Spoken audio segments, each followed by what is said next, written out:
윤석열 총장과 한반도 하이브리드 전쟁 위혹. 현재 정치적 긴장 속에서 윤석열 대통령은 한반도 불안을 설명하기 위해 하이브리드 전쟁이라는 개념을 끌어들이는 등 자신의 행동을 정당화하기 위해 논란의 여지가 있는 발언을 했습니다. 그러나 이러한 주장은 오해의 소지가 있을 뿐만 아니라 그의 행정부가 취하고 있다고 비난받는 조치, 바로 그것을 반영한다는 비판을 받고 있습니다. 하이브리드 전쟁 선포와 비상조치의 합법성. 윤 대통령과 그의 정치적 동맹들은 비상사태를 선포하는 정당한 이유로 하이브리드 전쟁을 꼽았다.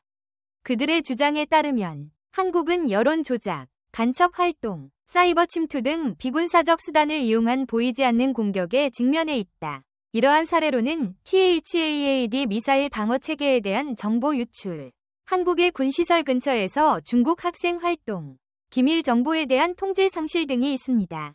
그러나 전문가들은 이러한 주장이 음모론에 근거한 것으로 보이며 명확한 증거가 부족하다고 지적했습니다. 정부가 중국과 국내 반대 세력을 비난하는 태도는 이미 분열된 정치적 환경에 긴장을 더 심화시킬 뿐입니다. 윤 정권은 또한 야당이 간첩법의 범위를 외국 기관으로 확대하는 것을 포함한 법적 개혁을 차단함으로써 하이브리드 전쟁을 지원한다고 비난했습니다.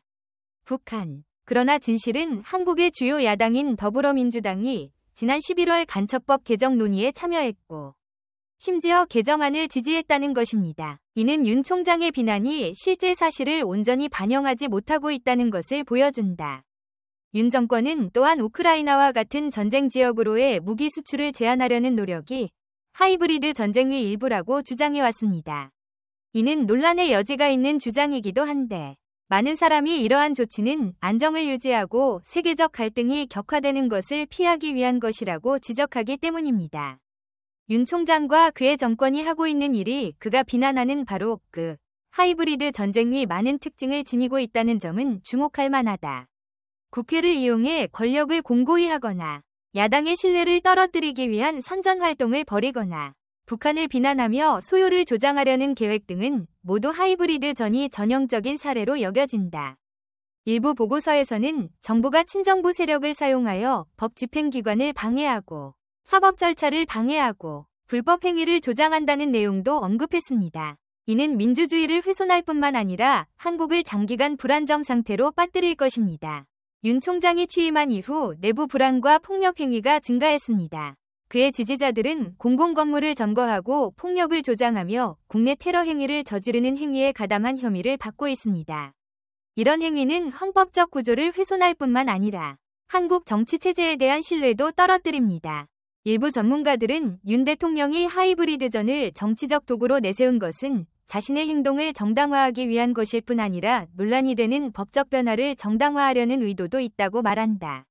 이는 그의 행정부가 실제로 국가를 보호하기보다는 권력을 공고히 하기 위한 구실로 하이브리드 전쟁을 이용하고 있는 것이 아니냐는 의문을 제기합니다. 한반도의 하이브리드 전쟁에 대한 논쟁은 전략적 개념이 외부 위협에 대처하는 데 사용될 뿐만 아니라 내부 경쟁자를 처리하는 데에도 사용되는 현대 정치의 복잡성을 증명합니다. 그러나 이 개념을 정치적 이득을 위해 이용하려는 시도는 국가의 안정뿐만 아니라 정부에 대한 국민의 신뢰에도 심각한 결과를 초래할 수 있습니다. 현재 상황에서 필요한 것은 안보와 정책 문제에 대한 개방적이고 투명한 논의입니다.